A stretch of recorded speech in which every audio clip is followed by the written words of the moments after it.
My name is Wes Yoder, and I am a literary agent. I wrote a book called Bond of Brothers. My wife and I, Linda, we've been married for 43 years.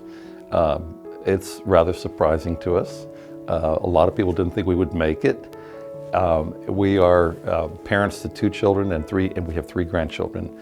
B.J. Weber in New York, who helped me understand ministry to men and not to be afraid of other guys, but to understand myself so that I can understand them.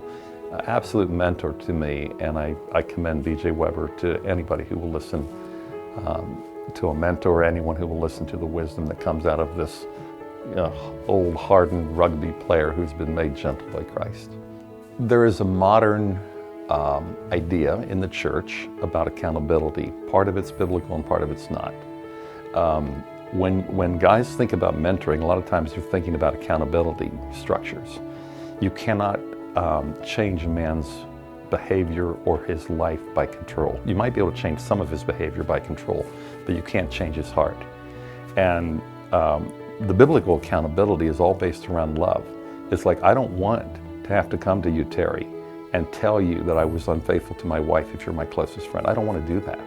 And it's the love of Christ that constrains us. And I think a lot of guys think they have to have a script instead of just keeping their ears open to what's the Spirit whispering. Like, what do I see in front of me when there's this young man that I'm coaching or sharing my life with? Tell him your story. Tell him your story first before you ask him anything. I just want to tell you my story. Then I want you to tell me your story. Learn how to ask good questions. Learn how to ask questions maybe that nobody else seems to ask ever.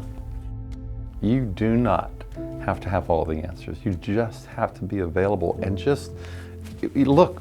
It's Father, Son, and Holy Spirit time when it comes to somebody else, and the Holy Spirit is going to show you what's going on and what needs to be said, and things are going to come out of your mouth you had no idea you even knew. You don't have to have a theological degree. You have to be authentic. You don't have to have the Bible memorized. It helps if you know some of it, but just go with what you know, and the Holy Spirit will teach you as you're in this process of this.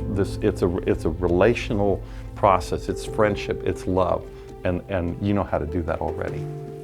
You know how to do things as an older guy that a young guy has no idea. He might not even know how to run a screwdriver. I mean, a manual screwdriver. I have a banker friend like that. He still can't do that.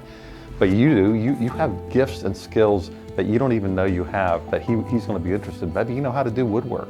And the guy has a real need for something tactile, something to touch in his life. Teach him what you know about that. You got to look up. You got to look. Get your eyes off your feet and start looking up. Look at the beautiful sunrise. If you're not curious about life, if you're not reading books, if you're not exploring the beauty of your own mind, you're going to miss a whole lot of things. So be curious. Look up from your own belly button, if you will, from your own navel.